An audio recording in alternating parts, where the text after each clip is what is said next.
Welcome to the Biohacking Superhuman Performance Podcast. My name is Nathalie. I am a holistic nutritionist, an epigenetic and a human potential coach, and a self-professed biohacker.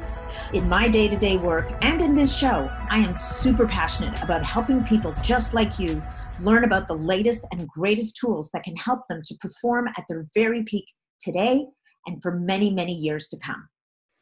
Welcome to another episode of the Biohacking Superhuman Performance Podcast. In this episode, I get to talk to Dr. Amber, a naturopathic doctor who is practicing in Los Angeles, California. Dr. Amber specializes in women's health, hormone testing, and treatment, in regenerative medicine, and of course, in the use of therapeutic peptides. In this episode, we decided to focus first and foremost on mitochondria, those little powerhouses of energies in every cell of your body. And of course, we then focus on two of the peptides commonly used to fire up that mitochondria. First is SS31, and the second is 5-amino-1MQ. Of course, we don't like to stick with too few topics, so we also get into NAD plus therapy. We talk about patches, we talk about the IVs, and then we finish off with a short discussion on Kisspeptin, which is a peptide that is fascinating. It works quite differently on men and women. I mean, it actually does sort of the same process, but it has very different effects on men and women. Anyway, I don't want to steal my own thunder and tell you all about it here. Dr. Amber is very present on Instagram. We've got the links in the show notes, and you can find her through her website, Dr. Amber, N like November, D like David.com. So, hope that you enjoy this episode. Please make sure to leave us a review and to leave us a rating on iTunes or Spotify or wherever you're listening to this, because it's those ratings and reviews that give us the feedback we need to bring you amazing episodes every week. Enjoy the show. Okay, welcome to another episode of Biohacking Superhuman Performance. I'm Nathalie, and today I have the unbelievably great pleasure of welcoming Dr. Amber, whose last name we're not going to say because she says it's too hard to pronounce. Who is a fabulous naturopathic doctor. She's in private practice in LA through a clinic called Metro MD, but like every other, most other clinicians in the world right now is working virtually. So all the beautiful spaces are kind of not occupied. Dr. Amber graduated med school in San Diego, and she is certified and trained through a 4M in the use and application of peptides in clinical practice, which is amazing and what we're going to talk about today. So welcome to the show, Amber. Thank you. I'm so excited to be on here. It's funny because we connected through a mutual friend, and we've both kind of been in the peptide space for a while. So much shared ground here. Yeah, well, thank you. So listen, I was like, she knows me? Oh my God, that's so exciting. I know. A little bit more famous. No, it's like Anyway, so as we were prepping for this, we were like, okay, well, what are we going to talk about? Because when it comes to peptides, there's, it's like this giant candy store, and there's all these candies we want to talk about. So we decided to hone in today on mitochondria and mitochondrial peptides, which is, I'm probably from a foundation perspective, I mean, we could come up with 10 different things that are foundationally critical to human health. Yeah. But I think we can agree that when the mitochondria aren't working, those little energy factories of the cell, not a whole lot's going to happen in the human body.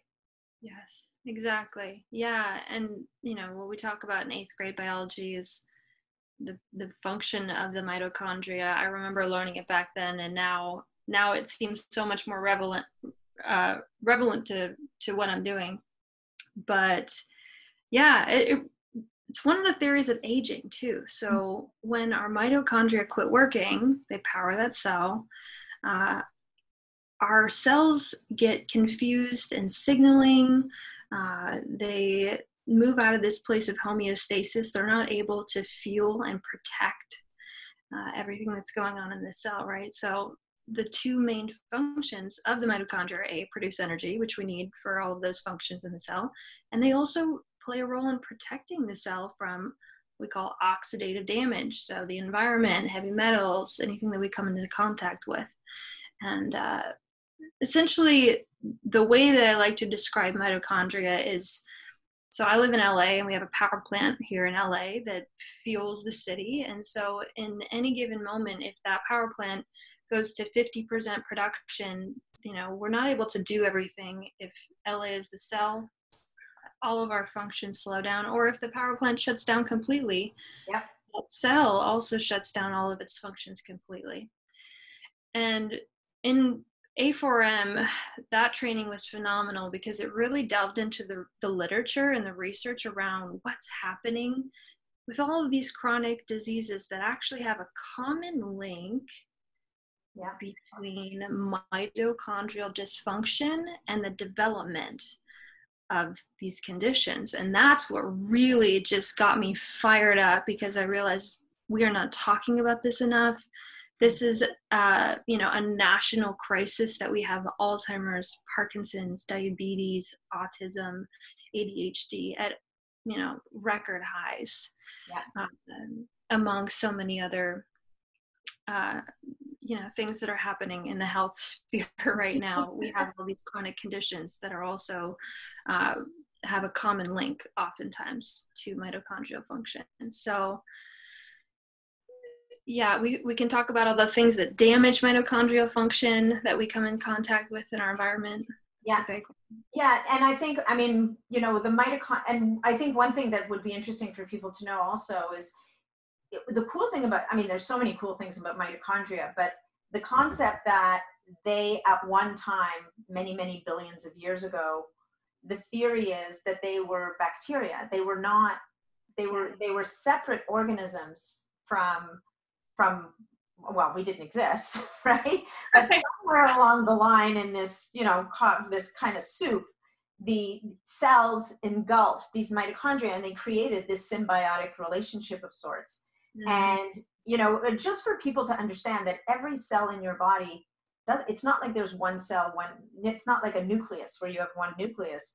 Right. One cell has, what is it, hundreds, thousands of mitochondria?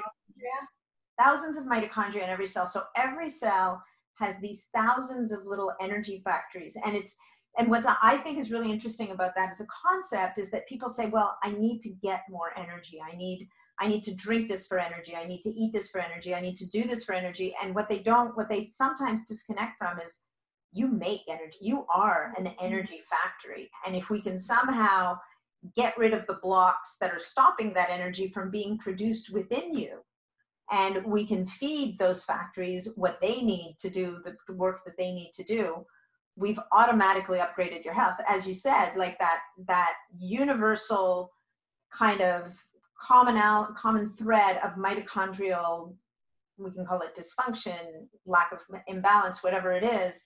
It's a little bit like inflammation, right? There are two things that we're finding, and I don't know, you would know maybe if there's a link between chronic inflammation and chronic mitochondrial dysfunction, as it were. Probably there is, right? So yeah, there is. And the way that, so delving a little bit more into mitochondria and the energy factories, I love the way that you described that, because so many people come into my office and fatigue is the number one symptom of someone coming to see their doctor. So yeah, we think about how every cell has thousands of mitochondria. Our brain cells and our muscle cells have in the 10,000 range mitochondria. So way more mitochondria than other tissues. And our heart is also a muscle, so that there's a lot of mitochondria in the heart. And so we really need to think about, so if our mitochondria are suffering, where is it going to show up first? It's going to show up in the organs that use the most mitochondria, have the most mitochondria. So that's usually the brain, so the nervous tissue. Sometimes it can be the heart. Heart disease is one of the number one killers among women, and still a big killer among men. And then looking at, you know, being lethargic, muscle weakness, fatigue, usually brain fog and fatigue are the big ones that show up. And that's, you know, early signs of mitochondria starting to suffer, starting to slow down, not working as effectively. And so ATP is that molecule that we talk about that the mitochondria produces, and the average healthy person actually produces their body weight in ATP every day. Wow. That's a lot of little itty bitty little molecules. Yeah, which is a ton of ATP. So about 10 billion is the number. Wow. Yeah. So we're constantly churning that out. And then each ATP molecule has about the energy of a AA battery. So think about that. You have 10 billion ATP. There's just a lot of energy. And when and if that production decreases, we feel it. It shows up in symptoms. And this is where we can really support people in understanding what damages mitochondria, how can we support mitochondria, what are some natural health, natural medicine things that we can do, how can we use peptides, how can we use lifestyle pieces to support that, really to prevent the onset of these chronic diseases. Yeah, yeah. And that's the trick, right? It's preventable chronic disease. So, and even some of the ones like the fibromyalgias, and I mean, we still don't know a ton about it. And I'm sure that it's what we're putting under the umbrella of fibromyalgia is probably a bunch of other things as well. It's never one simple thing, but understanding where the mitochondria fits into that and how to support them. But before we get to that, and I think what's going to be interesting about this conversation for people is, you know, we've talked about the mitochondria, we've talked about the energy being the ATP, I'm trying to, there's a word that's leaving me, my mitochondria are not firing in my brain right now. But let's talk a little bit about what can get in the way of mitochondria doing their job.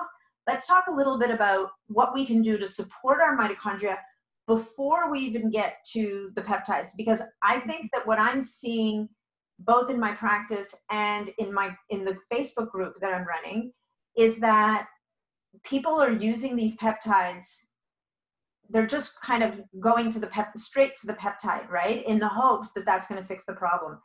And my guess is it's just like inflammation. If you haven't done anything to put out the fire, you can throw all the water you want on it. It's still being fed from underneath. So if the mitochondria are getting damaged or hurt somehow, we have to take away that source of injury before we can get to the point where we can bring in a peptide that hopefully can help them to fire up again or to repair. Yeah, absolutely. And there are so many things that we come into contact with on a daily basis that are detrimental to our mitochondria. So we know that alcohol, acetaldehyde, which is produced from alcohol, is mitochondrial toxic. Yep. We know that Tylenol, a lot of our NSAID pain relievers as well, they're mitochondrial toxic. And how many people, you know, women monthly are taking those for their menstrual cycle. Many people in chronic pain, back pain is an epidemic. A lot of people are on pain relievers. So that's toxic to mitochondria. A lot of pharmaceutical drugs are toxic to mitochondria. Even looking at the exchange of if somebody's taking antibiotics, there's a crosstalk between the gut microbiome and the mitochondria all the time, 24/7. So if we deplete all of those good bacteria, what's going on with our immune system in the gut and our mitochondrial crosstalk. We can also think about other things like 5G, you know, EMF exposure. You know, we touched on that earlier, and how we don't know the full effects of that on the body, but we do have an idea that what's happening in our mitochondria is we have we have oxidative phosphorylation, where we're taking the oxygen that we get from our environment and turning that into energy and ATP. But our mitochondria work on electrons, and so does our power lines and our 5G. And so we think that there's a disruption, and there is evidence for some disruption in that actual electron transport that's happening in the mitochondria. Okay. So that's a big one. Yeah. Artificial light. I've heard blue light LEDs in particular are really, really hard on that system as well. Yeah. So, and the way that I think about that is blue light constantly burns out the pineal gland. The pineal gland is what produces melatonin. Melatonin is your biggest protector of your mitochondria. It's super anti-inflammatory. It protects against damage and oxidative stress. Yeah. So, and even without all of those offending factors, alcohol, medications, a lot of, birth control, certain things can really tax the mitochondria. Anything that damages the liver. They talk about alcohol, alcohol, medications, Tylenol, these things damage the liver, but what are they damaging in the liver? They're damaging the mitochondria. Yeah. That's what's going on. So, yeah. And exercise, lack of exercise, right? Yes, because exercise is one of the ways that we can actually cause mitochondrial biogenesis or new production of mitochondria. And then the other piece that fits into that too is our mitochondria are recycled and repaired when we sleep. Mm-hmm. And so if we aren't getting enough sleep, a lot of times we'll feel tired the next day. Well, we didn't fully repair or recalibrate our mitochondria during that repair cycle at night. So of course we're tired. Yeah. So there's a huge piece there as well, sleep. So, and that brings us to this other thing. So we've now listed all the horrible things that we're being faced with. So there are ways to mitigate that stuff, right? Yes. So, and I think that it's important for people to understand that there's a lot of things you could be doing today that would help to offset some of these negatives, because the reality is you almost can't get away from EMFs anymore. Like I was up at somebody's cottage, we're in the hills, where you still get a cell signal. Like there's nowhere you don't get a cell signal at this stage of the game. So the things that we can, and some of the things that we can do to offset these offenses, and especially when we're healthy. So obviously when somebody's system is compromised by things like, whether it's mold or limes or any kind of parasites, that kind of thing, they're in worse shape. But for those of us who are lucky enough not to be dealing with those conditions, doing things like getting out in nature, standing barefoot on the ground, wearing blue blockers at night. I'm sure you've got something like this, Dr. Amber, as well. I've got Iris set up on my computer, which is software that just changes the backlight of my computer progressively more and more pink as the day goes on.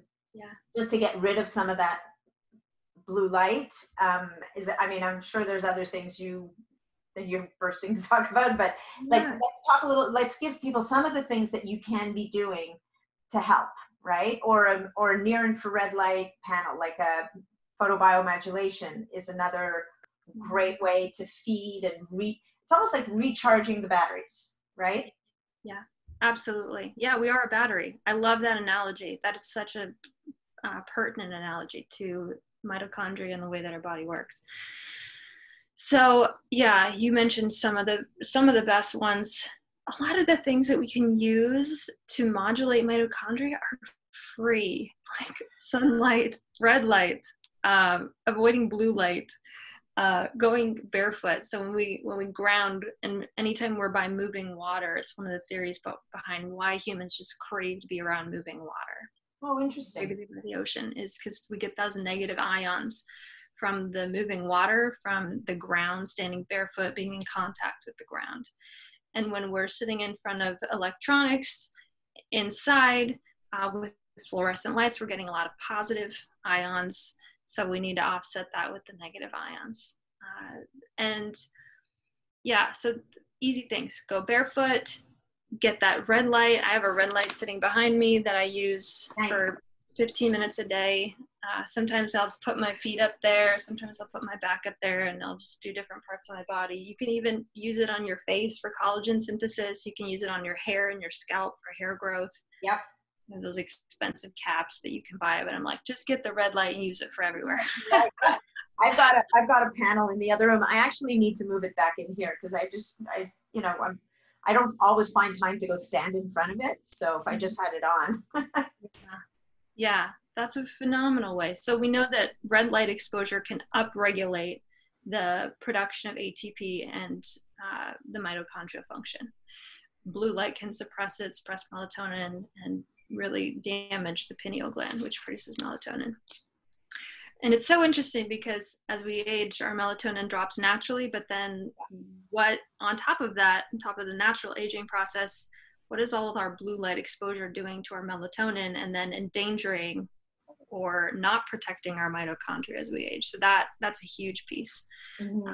And that's hard for you and I, which a lot of my day is spent on a computer. Yeah. You know, ordering and working with patients and researching and things like that. So anytime we can get, you know, less blue light exposure, having those blue light blockers. I have a pair on my desk. I use the Flux app, which is very similar to that app that you have, which will dim your screen to be an amber reddish color at night. As the sun sets, it'll mimic that natural biorhythm.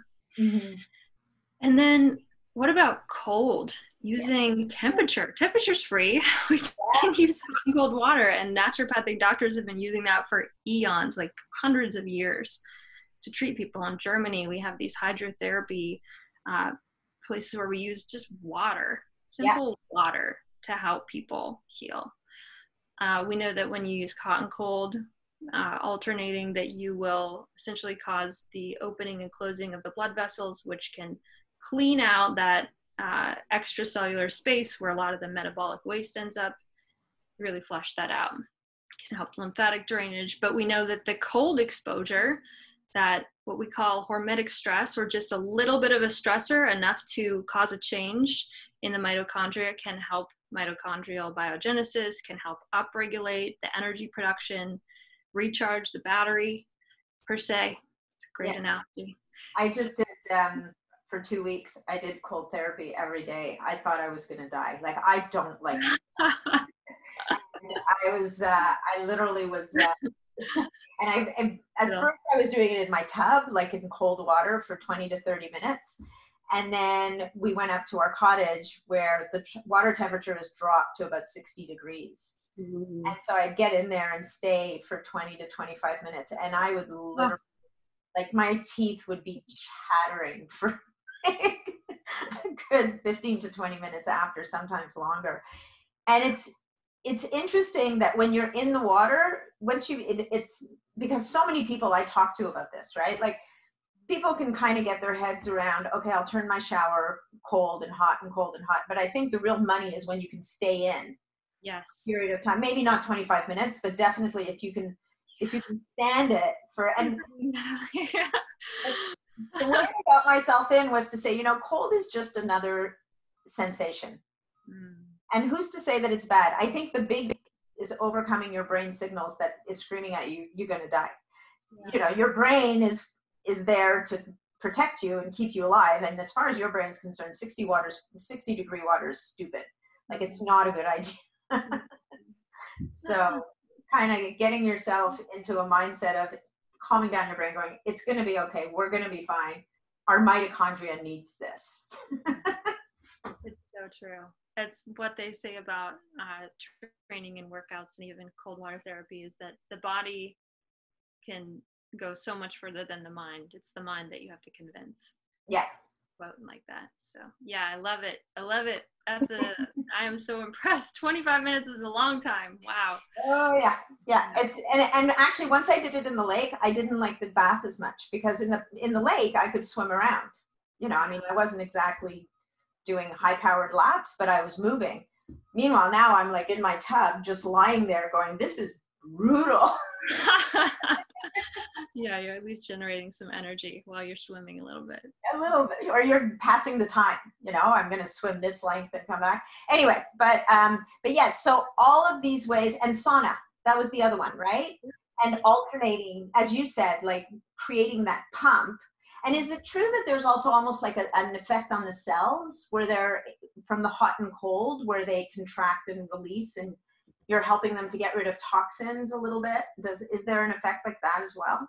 Yeah. So even take out 100% of our environmental exposures, so no heavy metals, regardless of all that, our cells make waste every second of every day, including the mitochondria. One of the biggest sources of what we call ROS, or reactive oxygen species, is our body's own production.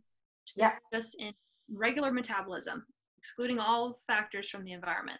So we need to detox just what our body's producing on top of the load that we're getting from our environment now. So yeah, there's definitely upregulation. We have, peptides, we have certain things that we can do, hot, cold, light, that we can modulate these hormetic stresses. So little stressors that will upregulate, the cell will adapt. Yeah. And we love that the body has this amazing adaptation.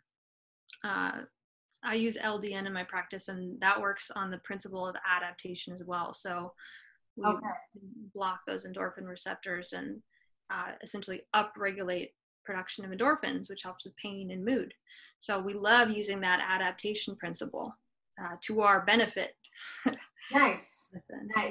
That's really interesting. The other thing that I use quite a lot of is, because I've just been fascinated about it since I learned about it a couple of years ago, is molecular hydrogen, which is almost like we talk about antioxidants being very important, but the problem is that antioxidants can shut down what is essentially a really critical process in the body that we need oxidation to a point, right? It's a normal reaction, where the molecular hydrogen seems to be almost like an adaptogen in that world, where it goes after the bad stuff, but it allows a healthy level to exist. Do you work with molecular hydrogen much at all?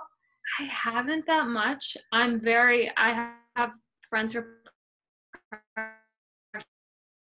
quite often. What you're saying is 100% right. We need both what we call the redox. So we need oxidation, we need reduction. If we go 100% one way, it's like a teeter-totter. We want it to be really balanced.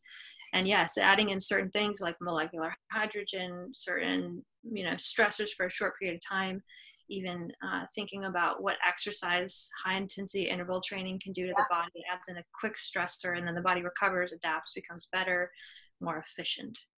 And what we talk about with peptides and just in general, the goal of a lot of these therapies is to help the cell to work more efficiently. Yeah. So we know that some cells can turn senescent, which means they're a bad player. They're like a zombie cell. So they start secreting cytokines, pro-inflammatory cytokines, so inflammatory molecules in the body, right? So something happening at the cell level, which goes awry.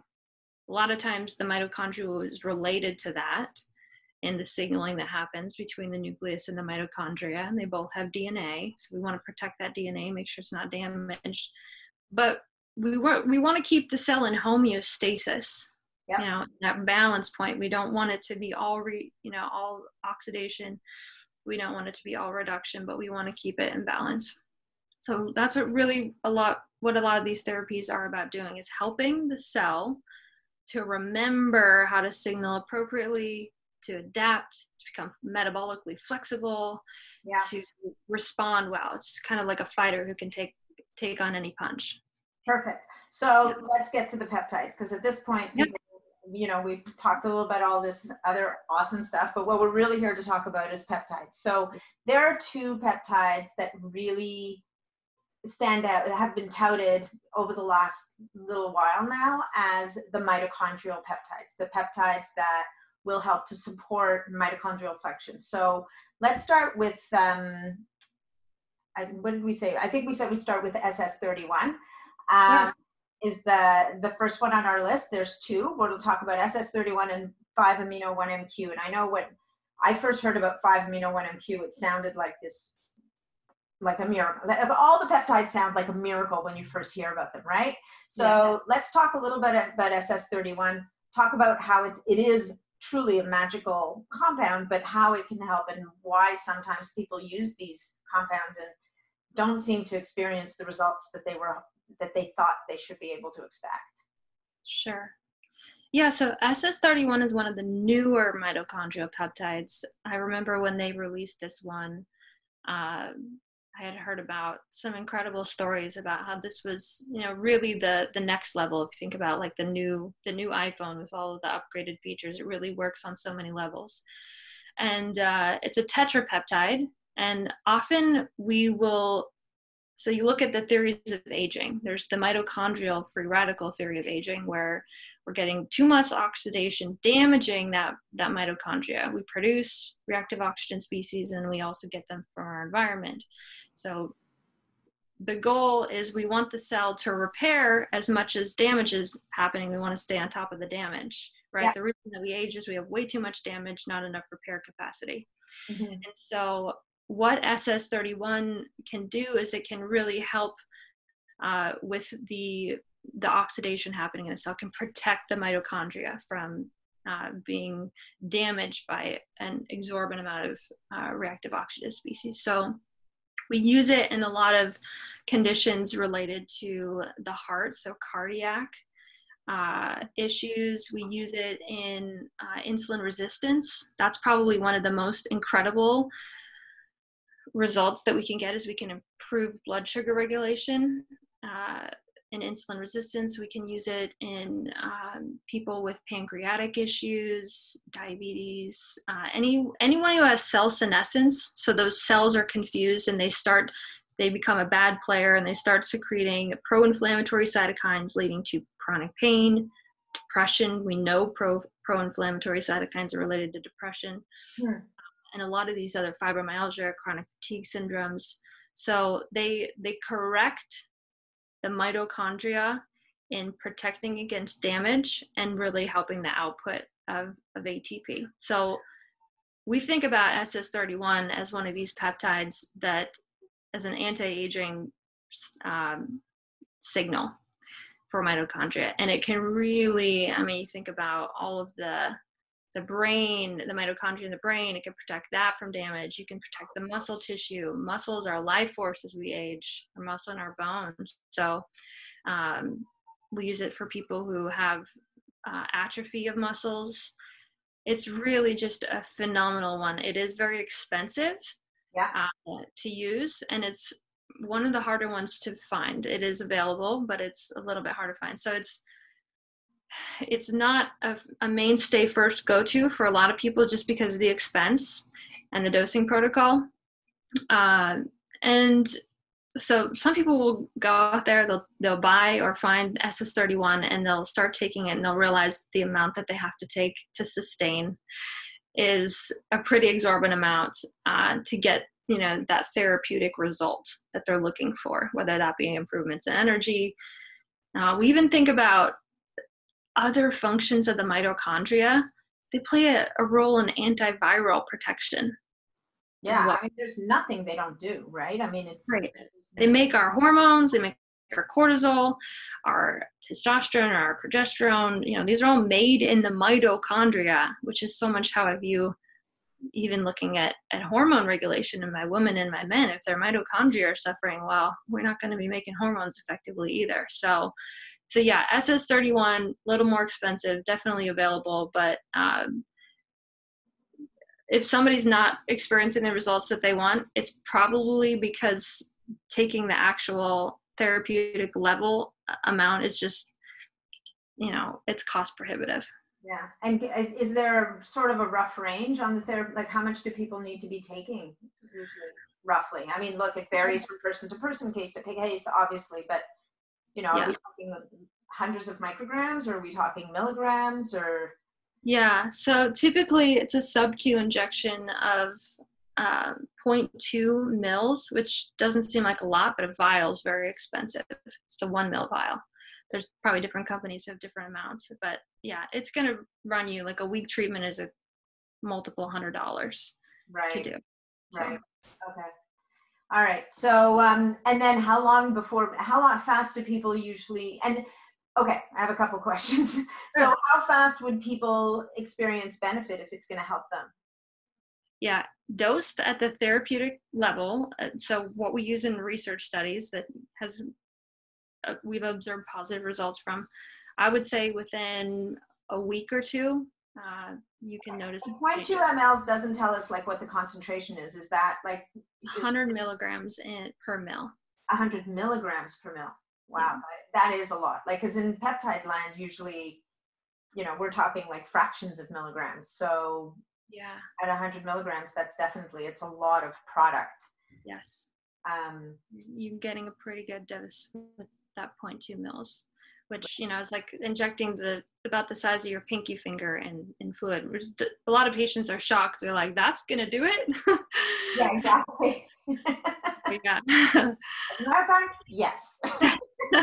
Because it works on signaling. So it's a systemic signaling. And that's where peptides, I think, are just so powerful. Is the side effect profile is really pretty low. There are people who do build antibodies on rare occasions that react to some of these. But overall, I mean, most people respond really well, and we don't get a side effect profile if they discontinue it, or if they continue taking it.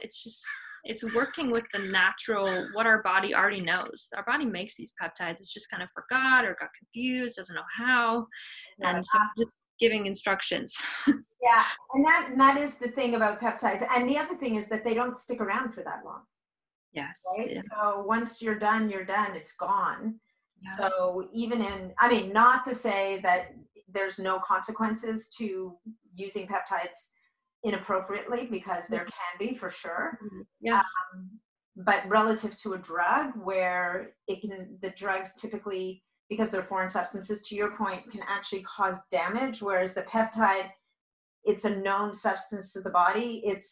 I like to talk about peptides as flipping switches, like they're sending, or they're messaging, they're starting cascades, they're initiating a cascade, whatever the case may be.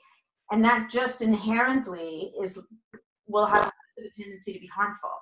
Yeah. Yeah. Yeah. And there are times where, for an individual who has multiple autoimmune conditions and a very overactive immune system, maybe giving them an immune stimulating peptide or something that could trigger them. The wrong peptide at the wrong time can trigger them. The right peptide at the right time can really do wonders in promoting signaling that the body has not been creating that peptide for a while, like BPC in the gut, or thinking about our growth hormone releasing peptides, growth hormone peptides, and how they'll send that signal again. They'll kind of wake up the brain, say, oh, we haven't been getting the signal to make our own growth hormone, so here it is. We're going to give you the instructions on how to do that. Yeah. Yeah. And and it's funny because those are now almost run of the mill peptides, and they're incredibly powerful. Like they're not, they're no longer quite as sexy as the SS31s, the new kids, but actually they're the workhorses, right? And they're pretty, anyway, but we're not talking about those. We're not going down that path. We're going to say, there is a little bit of signaling that happens with those growth hormone analog peptides, though, that does increase mitochondrial function. Oh, okay. Yeah. It's not a main effect of them, but there is some kind of offhand benefits for mitochondria, just as an add-in. Well, and that speaks to that whole pleiotropic effect of peptides, right? Which is that people will use a peptide for something, but peptides, from what I've seen, it's very rare that you have a peptide that does only one thing. Correct. And especially the ones like the BPCs and the thymosin beta 4s, or to your, like the CJCs or the ipramerelins, they just seem to, in different tissues or different places, initiate different types of processes. Yes, exactly. Because Yeah. all of our cells have those receptors, and typically you're not going to find just one cell type with that receptor. They're found in other places in the body, like the brain and the heart and the muscles. So yeah, that's why we get multiple benefits. Yeah, that's when somebody's using something and they're like, yeah, that thing feels better. But it's funny, my knee stopped hurting at the same time. I know, right? My heartburn went away. Well, how is that possible? And you're like, yeah. Yeah, I find that with Melanotan. We could do a whole nother episode on the melanocortin system and the sleep-wake cycle, those peptides. There's a lot of interesting research on those, and how that impacts melatonin and aging.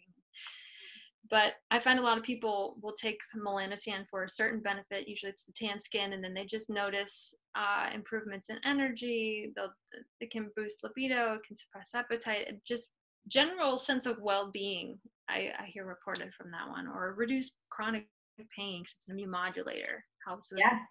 T-reg And cells. isn't it a treatment also for SIRS, like used, I think it's intranasally, right? It can. Yes, I've seen alpha MSH. So a lot of times people with mycotoxin exposure will have, or mold exposure, they'll have low melanocyte stimulating hormone levels if you test them. It's a very expensive test to run. I have seen it improve in patients using some of the melanocortin peptides like melanotan 1 and 2. Yeah. Okay. Oh yeah, we know. And then there's setmelanotide, and there's all these other ones. We still have 5-amino-1-MQ to go to. But the one thing I wanted to ask you is on the SS31 with the diabetes and the blood sugar stabilization, like the insulin sensitivity, all that stuff. Does that happen? Do people also have to change their diet, or because sometimes a peptide can give people a bit of an edge even before they make those lifestyle changes? But I would imagine for best results, it's best to do it all. But do you tend to try to get people to make those changes, the lifestyle and dietary changes at the same time? And Absolutely. Yeah, you're going to get a better effect. I think that what the peptide does is it sets up your metabolism for healthy firing wiring. So, changing the diet, putting in less of those simple sugars, adding in more of those blood sugar stabilizing foods. And then the struggle that I see with so many people is that they do go about some of these changes from just a dietary approach, which is phenomenal, and we do need that. But it's like their signaling is so dysfunctional that they need more support. Like if their pancreas is not even, producing, and we have a lot of insufficiencies, that's where a peptide can be phenomenal to really set them up to win. Yeah. It's like giving them a boost, right? It just gets them over that hump a little bit. That makes so much sense, because definitely in my practice, like as a nutritionist, you sometimes get these people, like they're doing it all right and they're still not getting the results. Like they just need that. They need that lift. They need that little extra something that gives them back their edge, if it will, or restarts the machinery. Yeah. However that works. Okay, so let's talk about 5-amino-1-MQ, because this is one also that, people will wax poetic about 5-amino-1-MQ, like weight loss, like fat loss, lean mass, like the whole 9 yards. So why don't we talk about it a little bit? And how is it different from SS31? Because it's also mitochondrial peptide. It is. I actually took some of this morning, full disclosure. And I was definitely feeling like wired. And I took this during the 4-day, 12-hour peptide training too. And I was, sharp, which. So cognitive benefits as well. Cognitive benefits. Well, just the energy. Yeah. Think about mitochondria in the brain. Yeah. It can help cognitive focus. So this one, it's a capsule, which is an advantage for people who really don't like needles and the injection piece. It's easy to travel with. You can pack it in your suitcase and you don't have to put it in the fridge. So that's one of the huge benefits of it. But it helps with cellular energy. It helps with weight loss. The way that it does that, so it works on a different mechanism. We haven't really talked about NAD. Yeah. But it works on the NAD salvage pathway. So there's multiple mechanisms that or multiple pathways that we could use to improve energy, improve mitochondrial function. We could add in NAD, just the actual molecule, intravenously or an injection or patch. We could add in NR, some of the precursors to NAD, or we could just keep the NAD around longer. So prevent it from being broken down. And so this is what this peptide does. It'll block this enzyme called NNMT. And so that's just an enzyme that will recycle our NAD. And with more NAD around, you're able to, it's a coenzyme used for energy production, right? And so we also know that it can help with fat metabolism. Mm-hmm. Our mitochondria, this is an approach that I take with a lot of my women who come to me for hormone regulation. Hormones are made in the mitochondria. And then for fat loss or improvements in body composition, because that's where we burn all of our fatty acids, is in the mitochondria. So that's a huge piece for a lot of women. And then one thing that's really overlooked in, I'd say, in a lot of conventional medical circles is what's going on here. So we can really improve that metabolic burn capacity. L-carnitine is that other molecule that we can add in as a supplement, or in high protein foods, a lot of meats. We'll have that red meat, we'll have L-carnitine. So L-carnitine helps to, take those fatty acids that are in the fat tissue, shuttle them into the mitochondria, into that inner mitochondrial membrane, be burned for energy, for brain function, for muscles to power. And that's what we want. We want that process to be happening. We don't want this excess storage happening. We want our mitochondria to be efficiently burning this fat mass as well. So typically the dosing for this one, these are the ones that I have, are 50 milligram caps. They usually come in 50 milligram. And then the standard dosing is 150 milligrams a day. So that would be 3 caps a day. And you'd want to do 1 in the morning, 1 in the afternoon, and 1, mid-afternoon right before dinner. Yeah, because you wouldn't want to take it at night. It would probably do nothing for your sleep. And I actually find it too overstimulating to do too late in the day for myself. Some people who are really chronically fatigued, it's interesting because certain people respond to NAD and these precursors differently. Some people find it really overstimulating. Like they'll feel almost like ADHD, just really high in the sky. And some people respond to this really well, where they're in more of a chronic fatigue, adrenal fatigue state, and it'll bring them back up to the level of function that they're used to, that they maybe had 5 or 10 years ago. Right. So, but too much of it for some people can cause anxiety. So I recommend just starting with 1 capsule. 1 capsule does it for me. So that'll wake me up the whole day and just. But that's not surprising, right? You're probably at a fairly high function to begin with, so you just don't need. It's like you're overshooting the target at some level. Yes. So it's a very individualized dose based on what's going on for the person. I would say that probably when I graduated from med school, I was a hypocortisol, hypoadrenal function, mitochondrial function in the tank. But I've done a lot of things since then, including NAD IVs and mitochondrial support daily to boost that. So, I'm at a different level than maybe some of my patients as far as mitochondria goes. But yeah, so I recommend to take it fasted in the morning. You could do it before a workout, can help with energy there. But yeah, just the thing to watch out for is if you do you want to titrate it up, the dose, and then to the level at which you might need it, and it can cause anxiety in high doses. Okay, so that reminds me, we were going to touch on NAD, NMN, and NR a little bit today because there's a lot of confusion about those, right? So to your point, like I used a sublingual NAD powder for a while this summer that I really liked. I've actually never tried that one. I thought I tried all the forms, but I've not tried that. Yeah, no, it was really interesting. I got it. It was sent to me by a company in the UK. I would say it was quite lovely. I really liked it. I got into road biking a bit, and I definitely, it was part of my pre-bike stack. I mean, I have 2 fears of biking. One is that I'm going to fall off my bike and die. And the other one is that I'm not going to make it up the hill. Yes. So at least it made sure that I always seem to have a little extra. It wasn't the only thing I was using, but it definitely seemed to help. But can we talk, because there's all this, again, a lot of disagreement, a lot of noise about should people be using NMN or NR, which are 2 of the precursors of NAD. Does NAD even make it into the cell when we're taking it orally? Or, I mean, in my case, I was taking it sublingually. And, when I'm trying a supplement like this, I'm never really sure how much of it is in my head and how much of it is actually the supplement. Like you're always kind of going, is it possible that it's a supplement, or do I just think it's the supplement? So do you want to talk about that a little bit? Yeah, there is definitely a placebo effect that can take effect when, I'll take it. I mean, I'm happy for placebo. I don't. Yeah, me too. Sometimes we can use that for our benefit as well.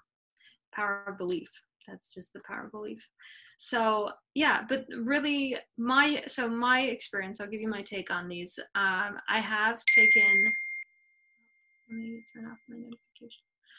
I have taken here's all the forms. So I've taken intranasal NAD, I've taken sublingual NAD, I've taken the precursors, I've done the IV of NAD, the sub-Q injection. Actually, my favorite forms now are the sub-Q injection. You don't get the same side effect profile if you dose it every day, and you inject it just like you do a peptide.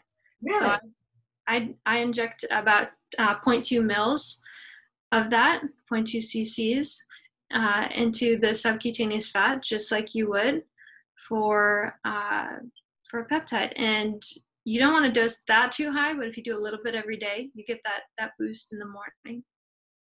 And so my experience and what I'm shifting my practice more towards is less things that have to be digested, just because there's so many issues with absorption now. I think more than ever before, we have just compromised absorption. Anytime you take a supplement, we know you never get 100% because you have that first pass metabolism in the liver, which steals a little bit of it. So I'm leaning more towards when somebody's very ill, we want to make sure they're absorbing it and they're getting it. And if they are very ill, generally we look at the gut as the seat of health. So if they have multiple chronic conditions, probably their gut is probably not in a great place either. Yep. Right? Leaky gut precedes many other things, many autoimmune conditions. So with that perspective in mind, I prefer using injections. I prefer using patches. I prefer using even a sublingual form. Can be better. I haven't found amazing success with, there are some sublingual peptides. I think just the injection is just far superior. Absolutely. So yeah, so I'm avoiding, people may notice some benefit from NR and NMN if they do take the capsule in an oral form, but I think it really, if you want the biggest bang for your buck, go for an injection or NAD patches I'm using with so many of my patients now too. Really? So and those work as well? Yeah, so typically what we give in an IV, and the side effects of an IV are you get that kind of stomach flipping feeling, that nausea. Yeah, I've heard nothing about intravenous that makes me want to rush out and spend $500 on it. So. No, and the max they give you is 500 milligrams, and that's a 4-hour drip, very, very slow. That's even intolerable high. I've done about 250, 300 max, and that's a stomach flipping feeling over a multiple hour period. So the patch can give you 800 milligrams over a 8-hour wear time or a 4-hour wear time. Wow. So that's a substantial amount. And if you just slapped on some NAD solution or even the form that we inject under your skin, you get zero absorption. So we've had to come up with a system, it's called iontophoresis, which helps, it's like a little machine, there's a pull tab, and you apply the solution, which is refrigerated, put it on a little spongy piece, and then it'll absorb into your skin over a period of either 4 to 8 hours. So yeah, so that's a phenomenal option for a lot of people who IVs are expensive, the price point is better, they could do it from home, you ship it to their house. It's just way more feasible. And I have seen chronic fatigue, insomnia patients who benefit tremendously from that and energy improvements. Okay, that's amazing. And so you're saying, definitely you're saying NAD over the NMN and NR. I prefer the most bioavailable form. We do that with vitamins too, like methylcobalamin. We'll just give them the most active form. Yeah, for sure. So there's less work to do, right? The body doesn't have to work. It doesn't have to think, just goes to work. Sounds great. Yeah. Okay, our last topic, because we're running long on time. Not that I couldn't stay here all day and talk to you. No, there's so much to cover. You probably have some work to do at some point. Yeah, I do. We did say we would touch on one last peptide, which is not a mitochondrial peptide, to be clear. Yeah. This is off topic, but this came out of a discussion I had in my group with a couple of people this week, and it's a peptide called Kisspeptin. And so Kisspeptin is this really fascinating peptide that affects hormones in men and women quite differently. Yeah. Basically because the LHs and the FSHs do different things, and women don't have latex cells in their testicles because we don't have testicles. But anyway, it initiates different processes. And in the interest of time today, let's just talk about the male pathway, because that's where the questions were. Maybe another time we could do another podcast and talk about it, what it can also do for women. But in this case, it was that Kisspeptin essentially from what I understand, there's two forms of it. There's the larger peptide, which is 54 amino acids, so we can call it Kiss54. And then there's a shorter version of it that's been synthesized called Kiss10, which is only 10 amino acids long, which may be more readily available, but maybe is a little less well studied. But the net is that what Kisspeptin seems to do in men is that it sends a signal to the hypothalamus to release LH and FSH. The LH helps the body to endogenously upregulate secretion of testosterone, which is probably the best way to get your testosterone as opposed from the outside. I've learned and read that it will not suppress endogenous testosterone, and it will not cause desensitization of those receptors that will respond. My question to you is A, did I get that right? And B, what have you seen in clinical practice, or from your experience in clinical practice through yourself or others? Have you seen that it's negatively impacted testosterone in men or their receptor sensitivity? Yeah.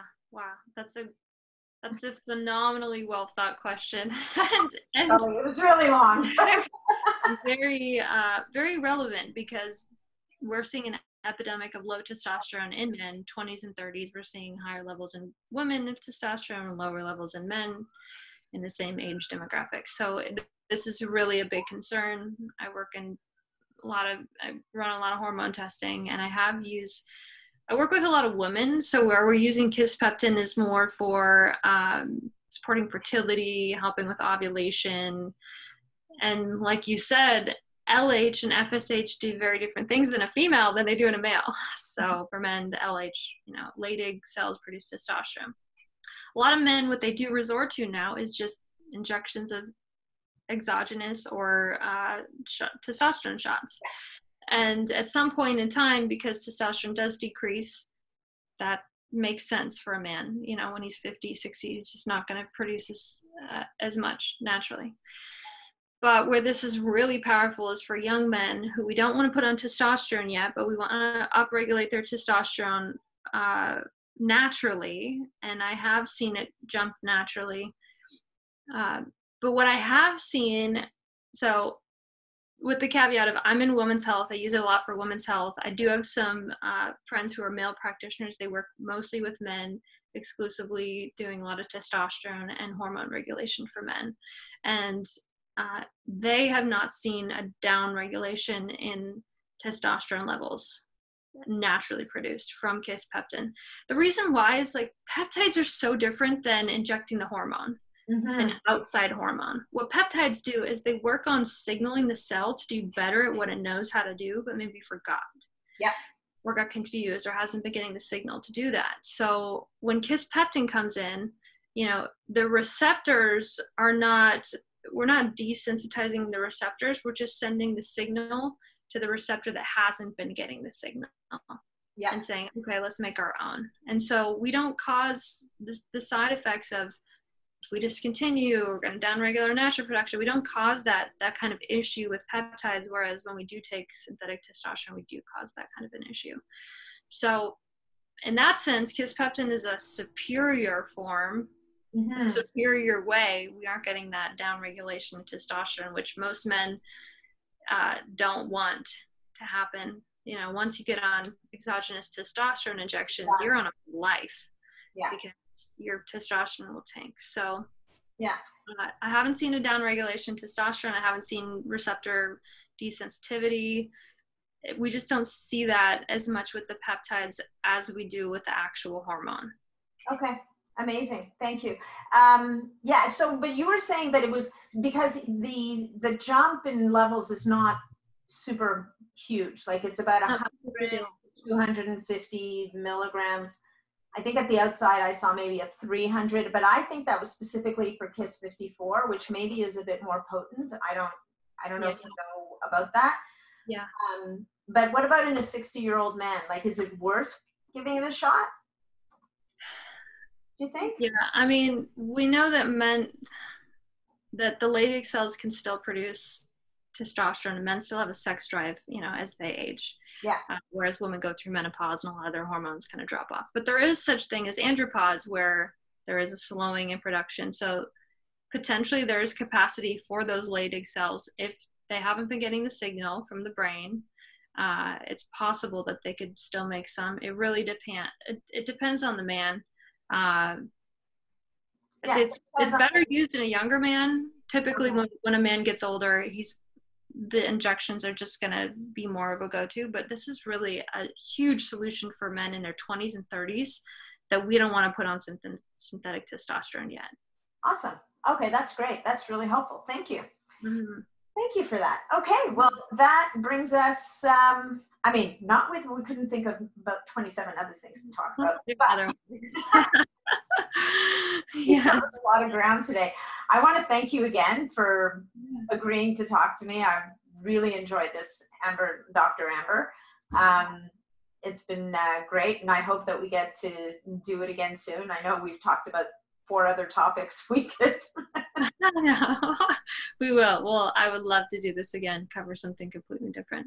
Okay, great. And so why don't you tell us, where can people find you? They'd like to reach out to you. So you specialize in women's health? Women's health and peptides, yeah.